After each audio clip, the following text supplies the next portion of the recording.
Mesdames et messieurs, bonjour. Ravi de vous accueillir sur la route de Paris-Nice. Nous sommes dans le sillage de Stéphane Kung, le double champion d'Europe contre la montre. Victime il y a quelques instants d'une chute dans la descente de la côte d'Apremont. Vous avez vu que son cuissard est déchiré et il est en train de revenir sur ses anciens compagnons d'échappée puisque nous avons 15 coureurs en tête et à 2 minutes 40, le peloton emmené par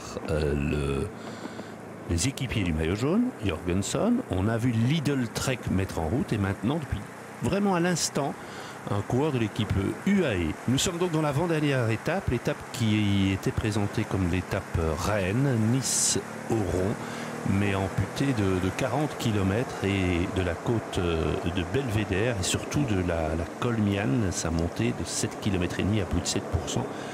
Et sa longue descente de presque 20 km jugée dangereuse. Vous voyez, les conditions météo sont une fois encore très compliquées. On est dans le sillage là du nouveau maillot vert.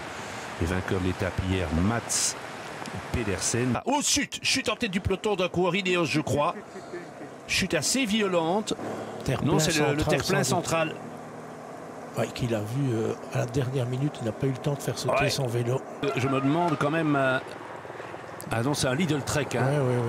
C'est un Lidl Trek, j'espère. Oui, et c'est Skelmose. Oui. Aïe, aïe, aïe, c'est le 3e du classement général. C'est le leader de l'équipe. Voici le groupe de tête. L'homme le plus dangereux, c'est l'Australien de Perth, âgé de 28 ans, Michael Storer, qui est à 3 minutes 55 au général.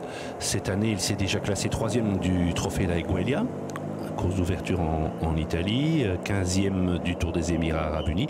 Mais il a un beau palmarès. Hein. Donc on peut imaginer au pied de la montée finale, 2 minutes est suffisant. Et donc on va se présenter au pied de la côte avec moins de 2 minutes d'avance. On verra le peloton, mais je pense qu'on sera pas loin d'une 45. Oui, regardez les caractéristiques, c'est quand même sur la fin que c'est le plus dur. Oui, hein. oui. Donc le premier à lâcher, c'est Alexandre Delettre. Et le deuxième, c'est Alaphilippe. C'est très tôt. Hein. Oui. Mais il a fait un gros travail. Et il me semble qu'il y a une attaque là devant de Pérez. Anthony Pérez, le Toulousain de l'équipe Cofidis, qui est contré par Steinhauser. Polite lâché. Et gros travail de Foss pour Aronsman, qui est donc désormais 3e du classement général. Foss 6e, 5e désormais avec l'abandon de Skelmose, donc le 5e qui emmène le 3e. Paules annoncé distancé dans le groupe de tête, donc c'est pas le bon Paules. Sinon il serait toujours là. On le sentait, Steinhauser essaye encore d'être là. C'est trop dur maintenant pour Romeo, Tarling et Gega. Donc il reste plus que Storer, Schmidt et Steinhauser, c'est ça? Oui, mais qui est occupé à plier selon moi. Et attention, Storer lâche Schmidt à 2 km 700 de l'arrivée. Et c'est sur ce qu'on a vu dans le passé, un bon Storer dans ces conditions-là, c'est quelqu'un qui ne s'aplatit pas. Non, hein. normalement pas. Ça serait déjà une 4e victoire, mais ici, avec un tout autre retentissement. World Tour. Et Martinez attaque. Lenny Martinez. Alors c'est Almeida qui bouge. Là, ça va être quand même intéressant. Les 2 derniers kilomètres. C'est McNulty, je pense, parce que Almeida est ah oui, c'est McNulty, autant pour moi. Oui. Non, vous avez tout à fait raison. Vous avez tout à fait raison, c'est McNulty, qui était 3e l'année dernière. Et O'Connor lâché. Et Foss qui menait un tempo.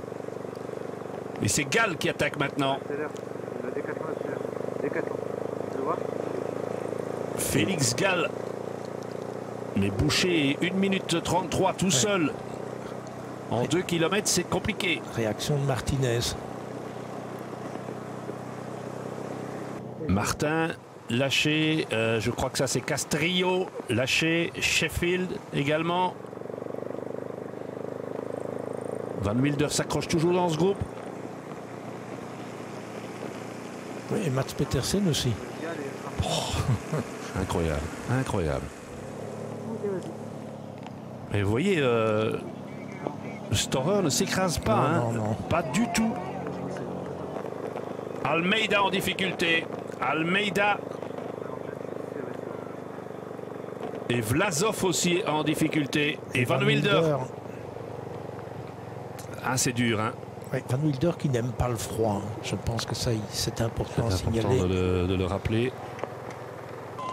Beau travail de Julien Alaphilippe pour l'amener dans des conditions idéales.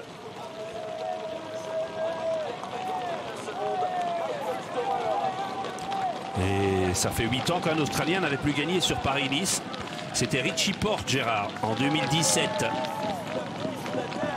Il va devenir le 8e Australien vainqueur d'étape après Phil Anderson, Paper, McEwan, Evans, Goss, Hausler, Matthews et Porte.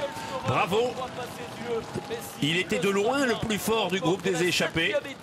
Belle deuxième place pour Schmidt, un sponsor suisse, le champion de Suisse. Et la troisième place pour Steinhauser. La 6e place pour Gall. La 7e pour Martinez. 1 minute 3. La 8e place pour Lipovic. Lipovic. 9e Champoussin. 10 Pedersen, s'il vous plaît. Mais quelle journée pour Storer. La victoire d'étape est remontée de la 13e à la 4e place de Paris-Nice. Et puis Gérard, mais l'abandon de Skelmose avec quand même des images qui nous font craindre pour la suite de son printemps.